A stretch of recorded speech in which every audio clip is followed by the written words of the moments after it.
Hare Krishna. Please accept my humble obeisances close to Srila Prabhupada.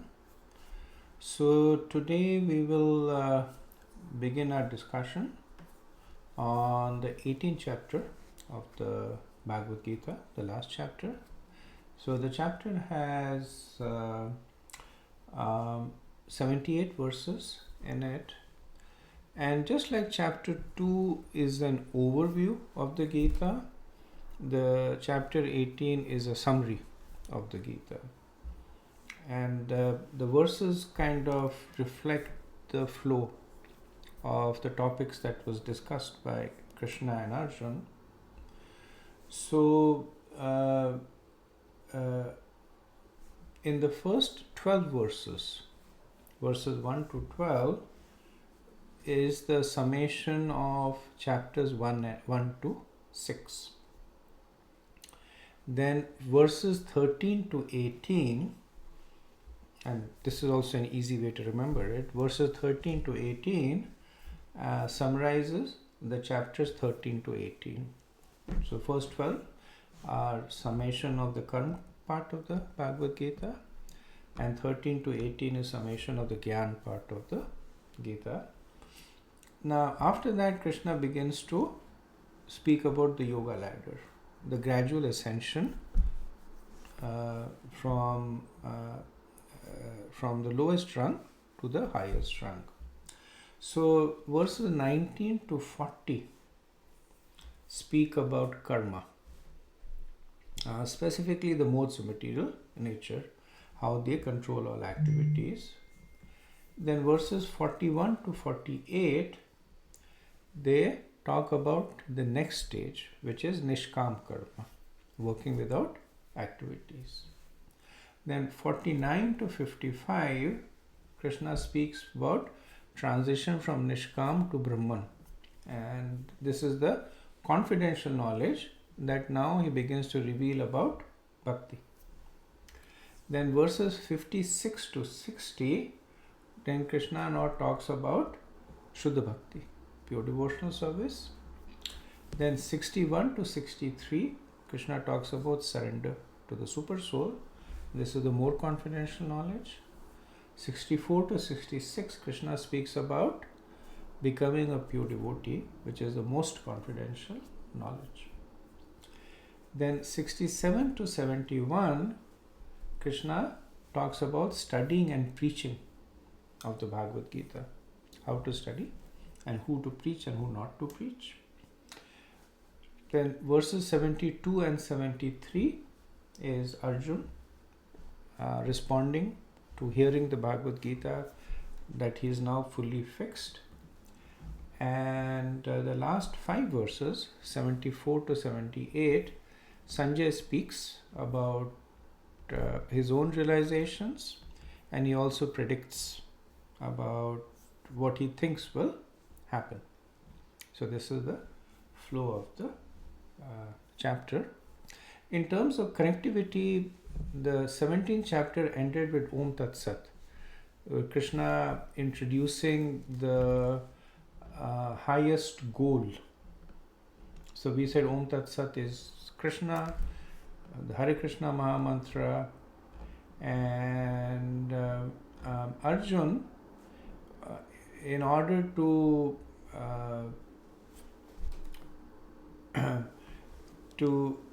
further, so everything that has to be spoken has been spoken. Now Arjuna is simply looking to verify his understanding, right? So he asks a question that he has already asked 2 times. He asks at the beginning of chapter 3, what is the difference between karma and Gyan? In the 5th chapter, he asks the difference between working with detachment or not working. So detaching from the fruits of the activity or detaching from the activities itself. Here he asks a similar question, and in a way he is summarizing his own inquiry, and this also sets the stage for Krishna to summarize everything that he has spoken so far. So with that introduction, let's start with the first verse of the 18th chapter. Arjun vacha sannyasasya mahabhavo tattvam ichhami veditam tyagasya cha rishikesha pratakkeshi nishudana. Arjun said, O mighty armed one, I wish to understand the purpose of renunciation, tyag, and of the renounced order of life, sannyas. O killer of the Keshi demon, master of the senses. So Arjun begins with the question, as I mentioned, similar to the question he asked from chapter 5 and same genre as the question he asked in the beginning of chapter 3. So Krishna in this chapter will speak about three kinds of sannyas. So he will speak about, or rather, he will speak about three paths. He will speak about sannyas, jnana, and karma, and he will explain that the meaning of the renunciation and the effects of the modes of nature on human consciousness and their activity. Right? So you see a little bit of name play going on in this verse, right? So Krishna is addressed as Mahabhavu. So Mahabhavu is one with strong arms. And at one point Krishna also calls Arjun Mahabhavu. And here Arjun is calling Krishna Mahabhavu because he says that you have the strength in your arms to protect your devotees. Then he says Keshi Nishudana. So one of Krishna's name is killer of the Keshi demon. So Arjun is saying demons are like doubts. So please kill this demon of doubts that still linger in me. And then finally he calls Krishna Rishikesh, which is master of the senses. So it means that Krishna himself is never bewildered. He is the master of his own senses. So everything that he will say is absolutely correct. Right? Also, it means that when Krishna is kind to the jivas, he becomes the master of their senses. And then he empowers them to understand transcendental topics. Okay, let's go to the next verse. Verse 2. Sri Bhagavan Uvacha Kamyanam Karmanam Nyasam Sannyasam Kavayo Viduhu Sarva Karma Phalatyagam Prahostyagam Vichakshanaha.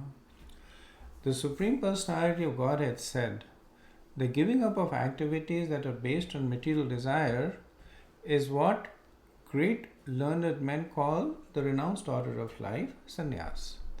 And giving up the results of all activities is what the wise called renunciation, tyag.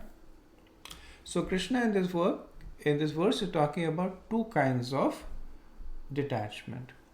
So when we conduct our daily affairs, then there are the activities that we do fall in two categories. So one is called Nitya Karma and the other is called Kama Karma. So Nitya Karma are activities that are daily prescribed activities. So part of them are sustenance activities that you have to eat and drink. You have to do that on a regular basis. And the other are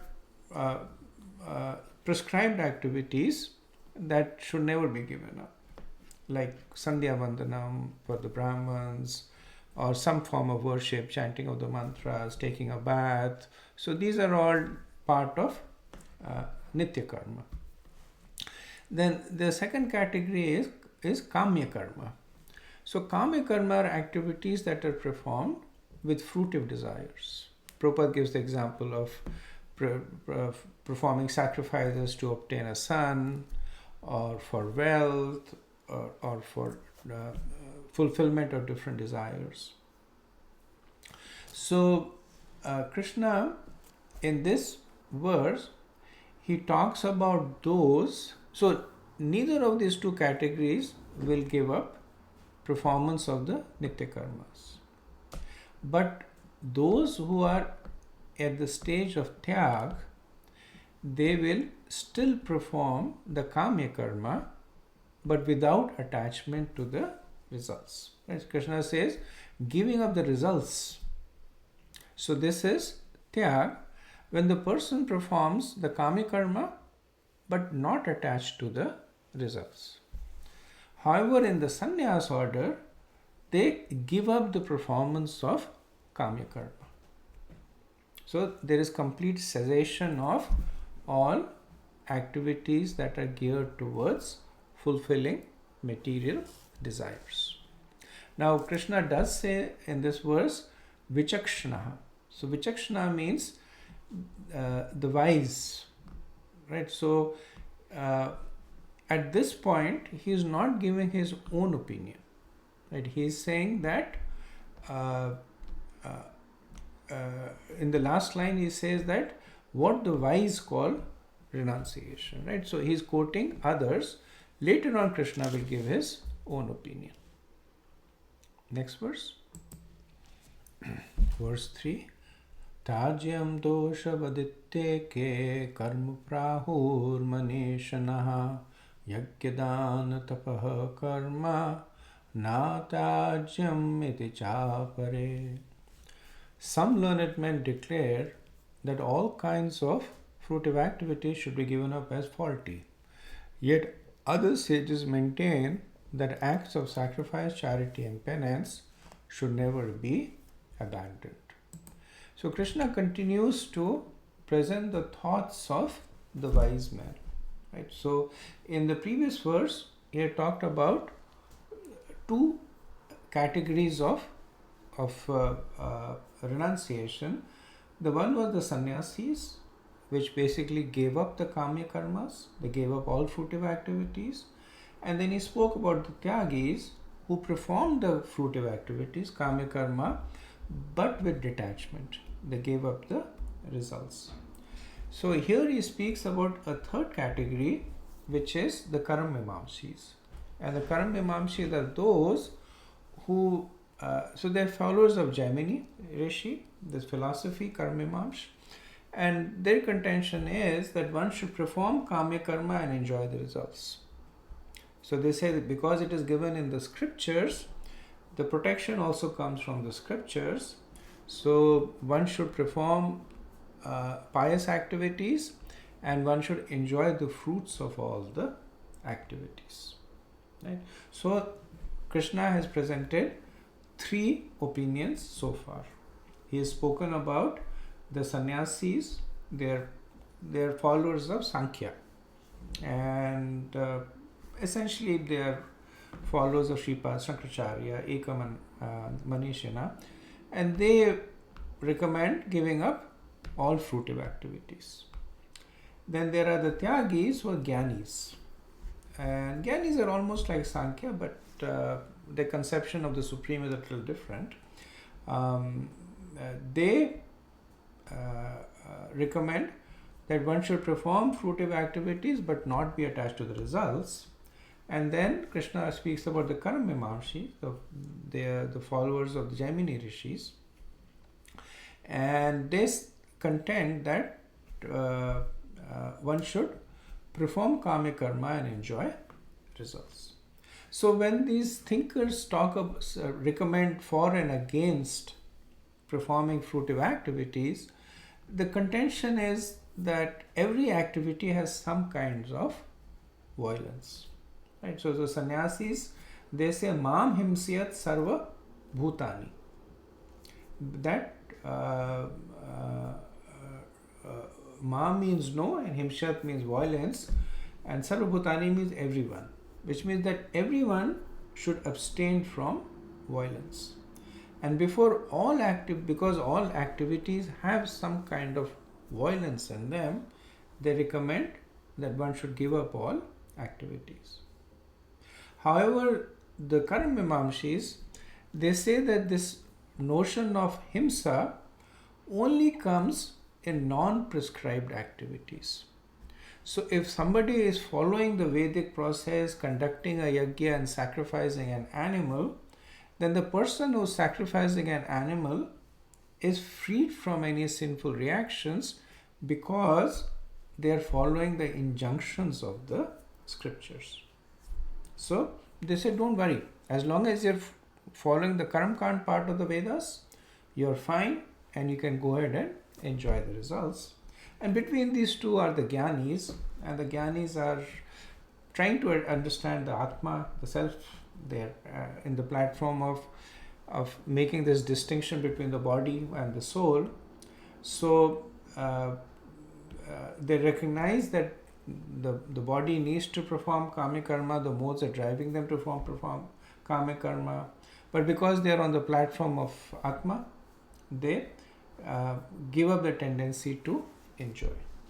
So now that Krishna has presented these three opinions, he will now present his own opinion in the next verse.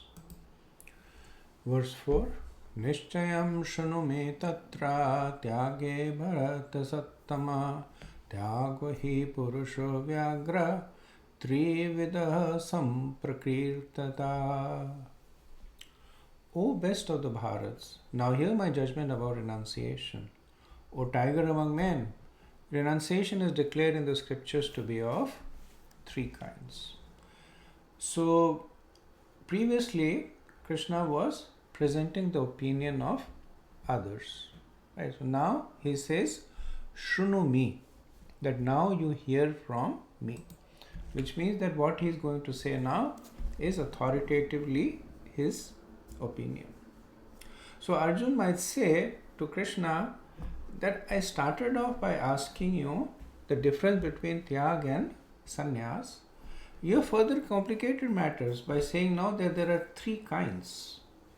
There is the Karam Mimamshis, there is the Nishkam Karmis, and then there is the sannyasis. Right? So looks like you're further confusing me.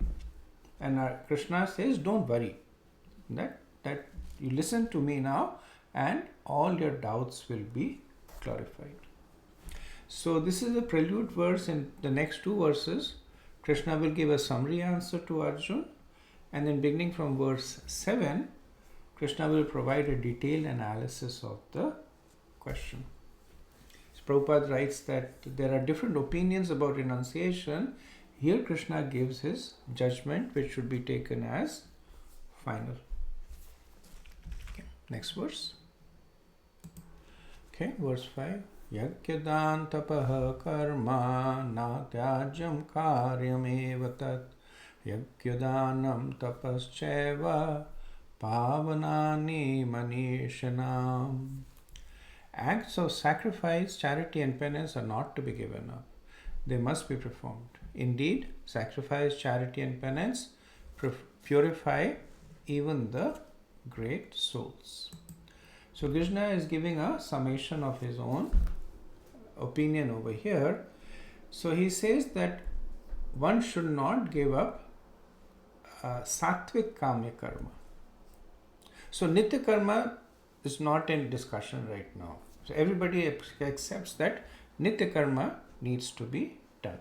Sustenance activities that are prescribed by the scriptures for daily rituals, they need to perform. The contention or the discussion over here is for kama karma or fruitive activities, right? So Krishna is saying the sattvic kama karma, like illustrated by the three examples, that yajna, dana, dan and tapa. Right? So yajna is sacrifice, dan is charity, and tapa is austerity or penances. Right? They should not be given up because they are sattvic, and because by the performance of this one becomes sattvic.